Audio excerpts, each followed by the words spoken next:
Je suis ici à l'océan intérieur de la marine à Carderock. C'est la plus grande piscine à vagues du monde et ils peuvent produire toutes sortes de vagues différentes afin de pouvoir tester, mettre à l'échelle des navires et les améliorer avant qu'ils ne partent réellement en haute mer.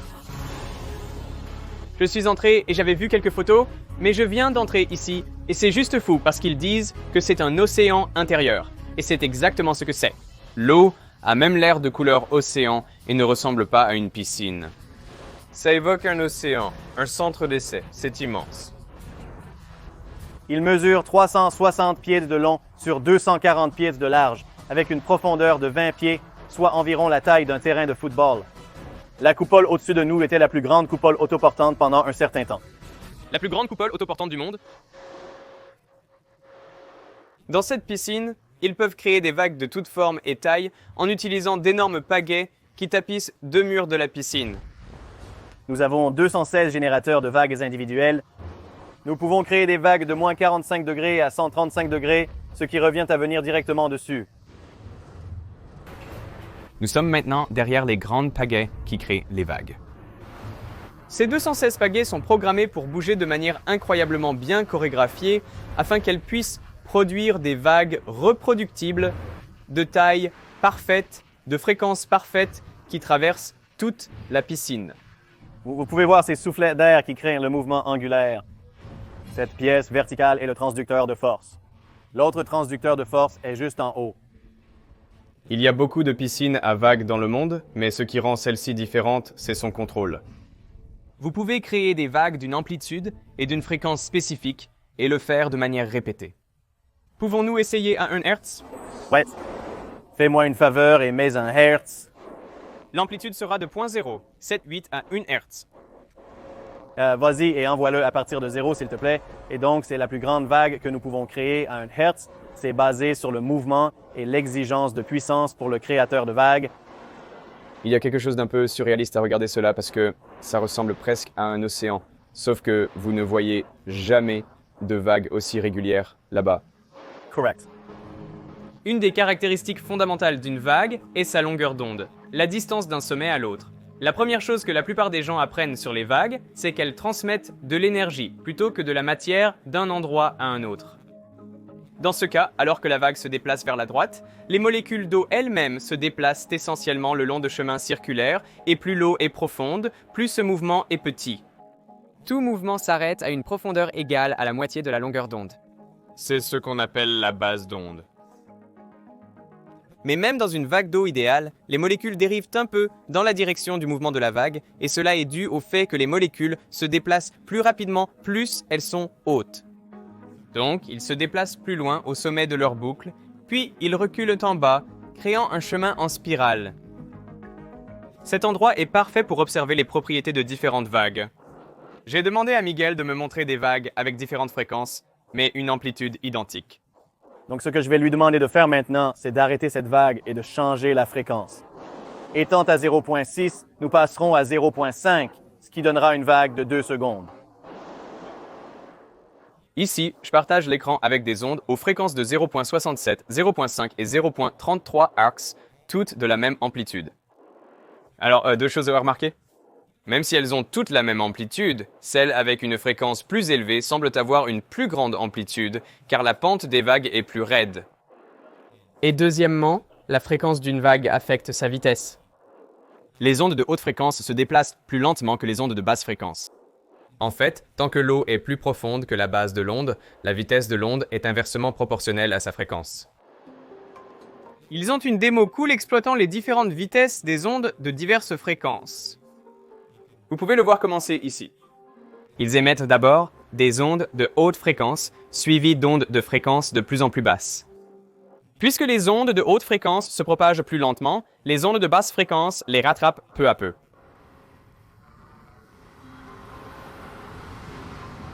Ils ont chronométré le tout pour que les ondes convergent simultanément au même point dans la piscine, déclenchant ainsi le déferlement de la vague. Les ingénieurs océaniques peuvent le faire encore une fois et encore de la même manière, grâce à leur contrôle précis des vagues. Cette démonstration illustre aussi le principe de superposition. Quand les ondes se rencontrent, elles s'additionnent. La hauteur de l'eau est égale à la somme des hauteurs des vagues individuelles qui se rencontrent à ce point.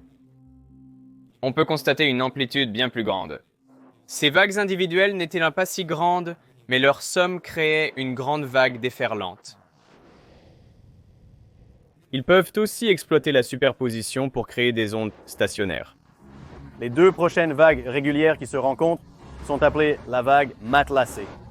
Donc, nous allons avoir une vague qui vient dans ce sens et une vague qui va dans ce sens, et cela va créer des ondes stationnaires. Donc, il y a deux vagues régulières qui sortent, et si vous regardez les vagues, cela ressemble à un grand motif de couette là-bas.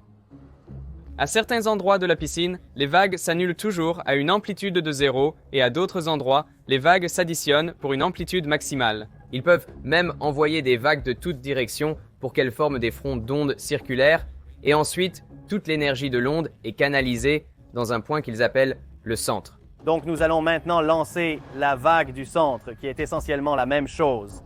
Mais au lieu d'avoir une ligne de vague, nous faisons tout coalescer en un seul point.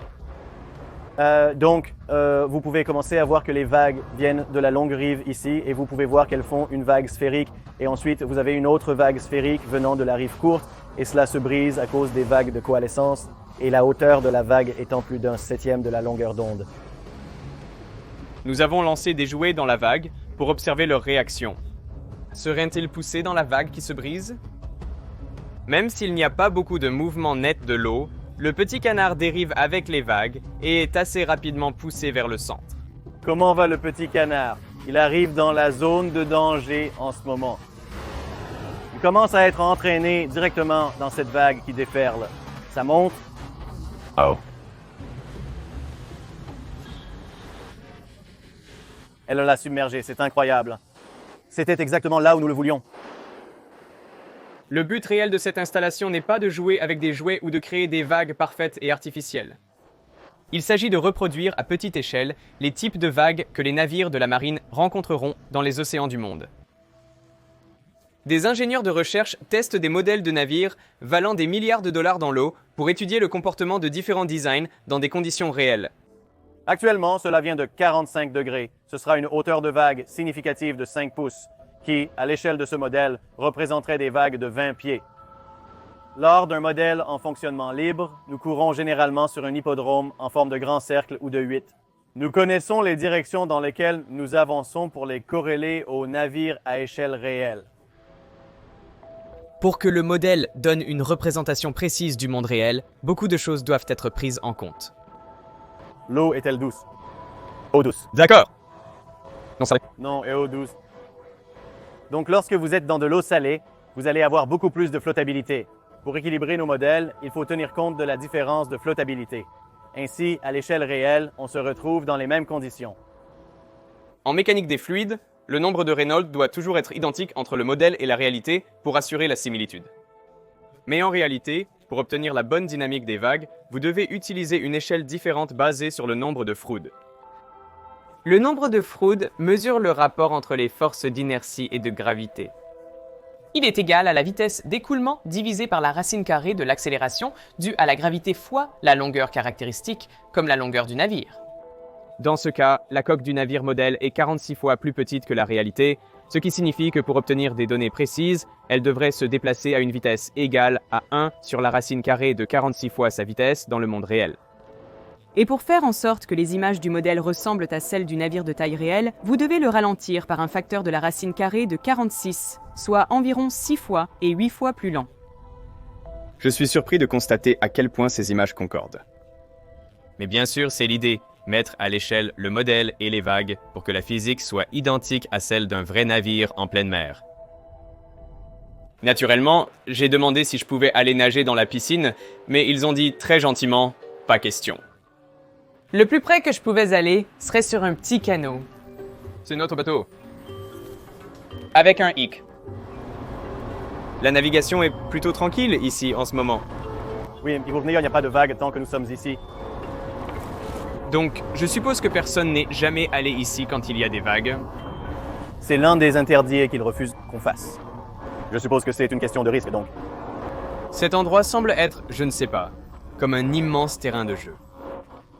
Est en quelque sorte pour des ingénieurs comme nous, où nous geekons un peu sur la science et ce que nous faisons ici. C'est un énorme volume. Je n'avais jamais réalisé la profondeur de 20 pieds jusqu'à ce qu'ils vident la piscine pour installer les nouveaux générateurs de vagues.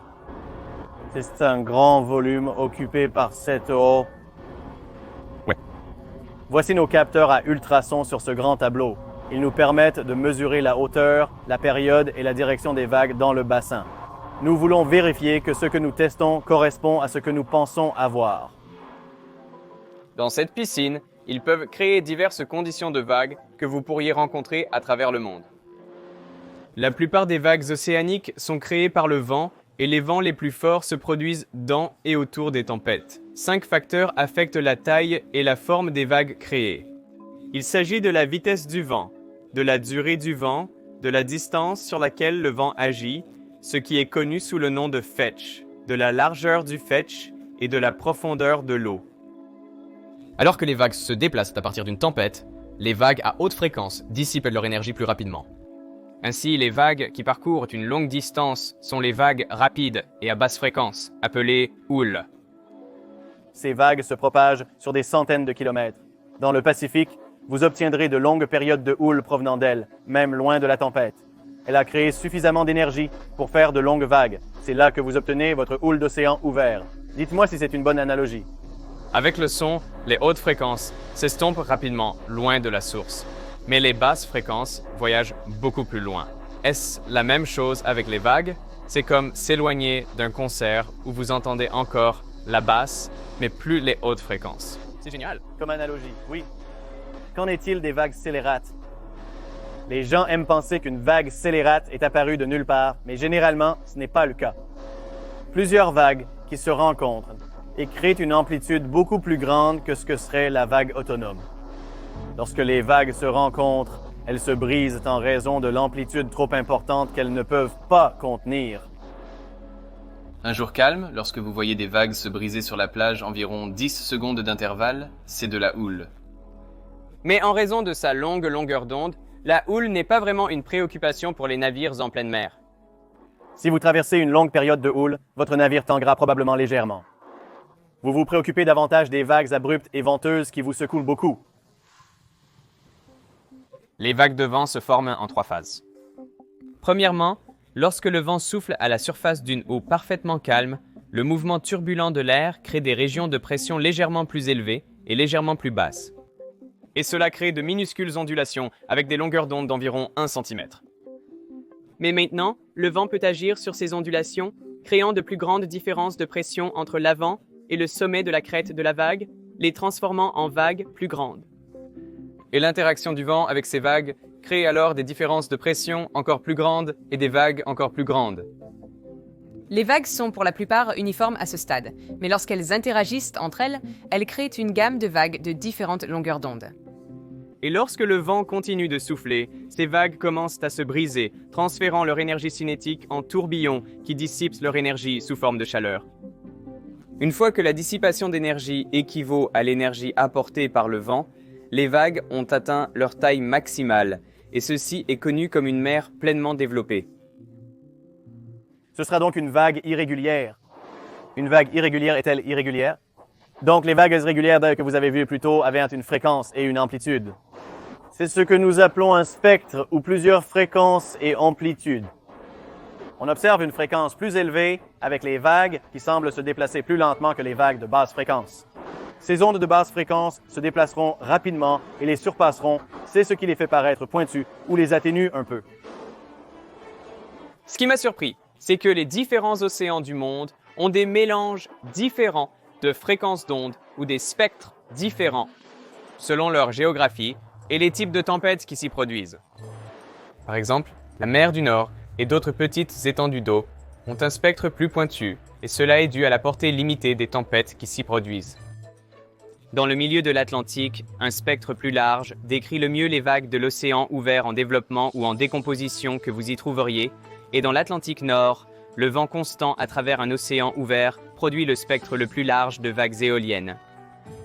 Donc, lors des tests, les ingénieurs doivent d'abord déterminer où le navire sera déployé et quels spectres correspondent le mieux à ces endroits avant de les créer dans le bassin. Pour la plupart des gens, je pense qu'un océan est un océan, mais vous dites qu'il y a en quelque sorte différentes conditions selon l'endroit où vous vous trouvez. Le Destroyer, lorsque j'étais en commandement, nous avons effectué une opération au large de la Corée du Sud au printemps, dans des conditions de navigation très difficiles. Mais en traversant le Pacifique, les choses deviennent beaucoup plus calmes. Donc encore, de là à la côte de la Corée du Sud au Golfe arabique, dans toutes ces conditions très différentes. Quelles conditions avez-vous trouvé les plus difficiles? Donc, mon lit était en réalité au milieu d'une pièce et les mers étaient si mauvaises. Et c'est soit en mer de Chine du Sud ou de l'Est, les mers étaient si mauvaises qu'une nuit, je me suis réveillé au milieu de la nuit et tout mon matelas avec moi dessus glissait hors de mon cadre de lit. C'est un matelas de taille importante. Vous pouvez donc imaginer les mers dans lesquelles nous étions cette nuit-là. Beaucoup plus grand que ça me terrifierait. Je sais que cela peut probablement sembler bénin, mais beaucoup plus grand que cela, je pense que ce modèle prendrait beaucoup d'eau. Pourquoi vous souciez-vous tant de la quantité d'eau qui se déverse sur le pont? À l'arrière de ce destructeur de guerre se trouve une plateforme d'atterrissage pour hélicoptères. Ils ne veulent pas d'eau sur le pont lorsqu'un hélicoptère s'apprête à atterrir. C'est un gros problème. C'est l'un des tests que nous faisons ici. Nous plaçons des caméras pour observer le pont et comprendre la quantité d'eau présente. Sachant qu'ils ne voudraient ne pas risquer leur modèle sophistiqué dans des conditions difficiles, nous avons apporté un petit bateau télécommandé pour le test. Je ne serai pas à l'aise sur ce bateau. Beaucoup de personnes seraient malades en mer.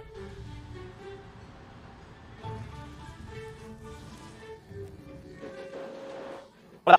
Oh non! C'est parti, c'est parti. Non, c'est juste... est survenu. C'est à l'envers. Elle a complètement disparu. Elle était dans l'air, puis elle est passée en dessous. Aucun des modèles testés ici ne peut être commandé à distance. Sur le chariot, nous effectuerons des tests de modèles captifs où l'on peut fixer, alimenter et instrumenter un modèle ne pouvant se soutenir seul.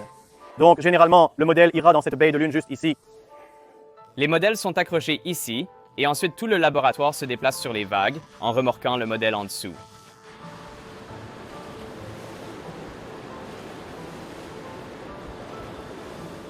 Les gens fabriquent des navires depuis des milliers d'années.